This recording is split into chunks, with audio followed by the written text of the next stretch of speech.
Brian! Hey, Adam, what's up, man? What's going on, dude? Buddy? You're back. I'm back again, man. How's the foot? You know what? Just as Saquon Barkley said, I went to Wakanda and I got better. Oh, but yeah. only if Temple football would go to Wakanda and get a little bit better because they got thumped by UCF. They got beat up real bad, but here's the good thing. Now the men's and women's basketball season starting up, giving us something else to cheer for. I'm so excited for that, especially.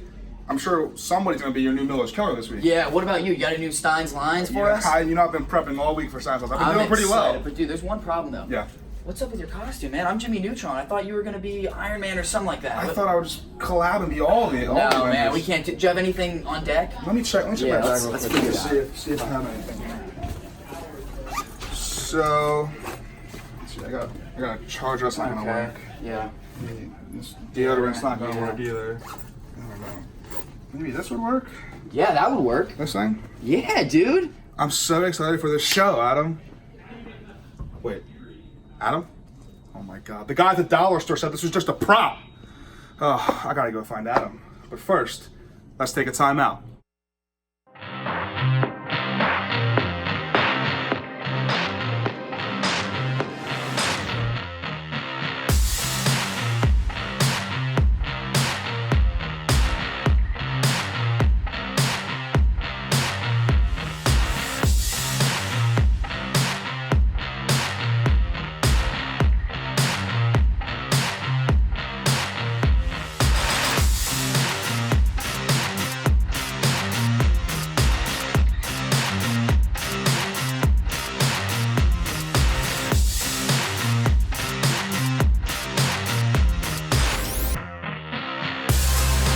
What's going on, ghosts and ghouls, and welcome to another episode of Temple Timeout. I'm Adam Miller alongside my Infinity Gauntlet wielding partner, Brian Steinmetz. And Brian, have you been having fun with all that power? I'll tell you what, Adam. Fun isn't something one considers when balancing the universe. But this does put a smile on my face. And so does Halloween, which was just yesterday. Adam, what were you wearing this year? Well, Stein, this year I was a cast of all my favorite cartoon characters from my youth. I was Grim Adventures of Billy and Mandy, Ed, Ed, and Eddie, and of course, Jimmy Neutron. Were you anything spooky this year? You know, I thought I would try my hand at being a doctor, but it didn't end up being too well. I just got blood all over myself. But I wasn't anything quite as spooky as that Temple versus UCF game. Yeah, you're not wrong about that. The Owls lost to UCF in a big way this past weekend to the tune of 63-21. Yeah, there's no other way to put it that this team is just struggling right now. After 2 straight losses, the team is currently out of the AAC championship picture. Remember, this was a team that just 2 weeks ago was 5-1 and ranked. And it's hard to believe that what's happened over these last 2 weeks. Yeah, you're not wrong about that. Well, now, Adam, with Temple football may have tricked us into thinking they would win the AAC. The basketball teams are giving us a treat of a new season.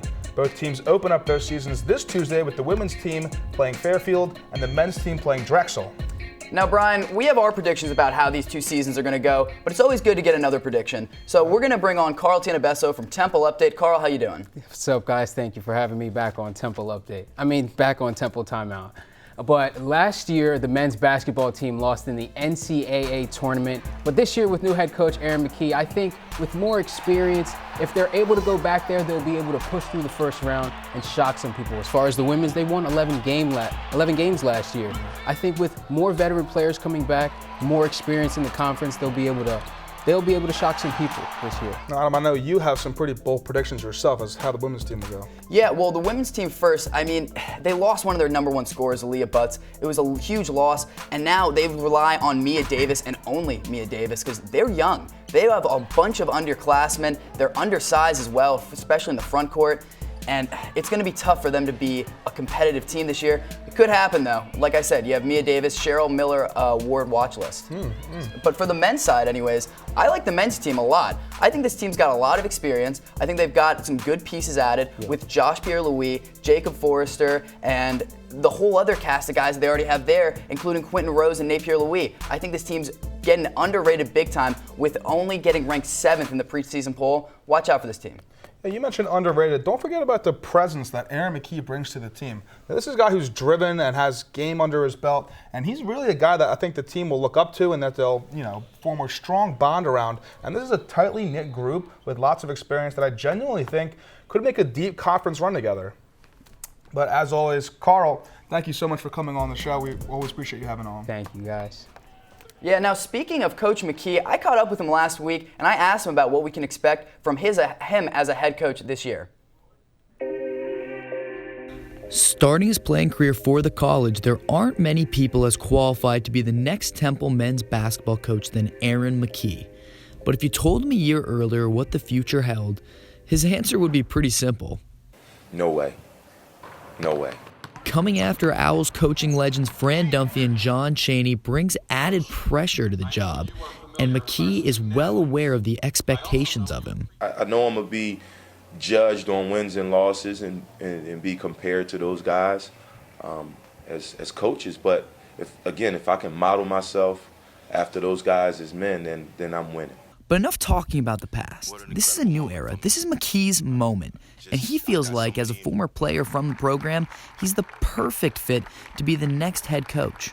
I feel like I'm highly qualified to be their moral compass, and not just basketball, but in life. To be honest, though, Coach McKee isn't too concerned with any of this right now. All he's focused on is one thing. Win that first game. For Temple Update, I'm Adam Miller. One thing I didn't have the chance to ask Coach McKee about is the new NCAA ruling. Yeah, this topic of the new rule has been in the spotlight for quite some time now. The NCAA Board of Governors voted unanimously to allow student athletes to be paid for their name, image, and likeness. This rule won't be implemented until 2021, so during that time, the NCAA will try to find a way to implement this new ruling. Yeah, you know, Stein, these players wouldn't even have to get paid if they listened to your advice on Stein's lines. You're telling me, man. So let me tell you. Now, last week I had Ray Dunn on the show, and he did quite well in telling you my lines. But I just wanted to point out one thing, that he said that the UCF Temple game wouldn't go over, and that was, I believe, 65, right? Yeah. Well, UCF scored, what was it? 63 by themselves. 63 by themselves.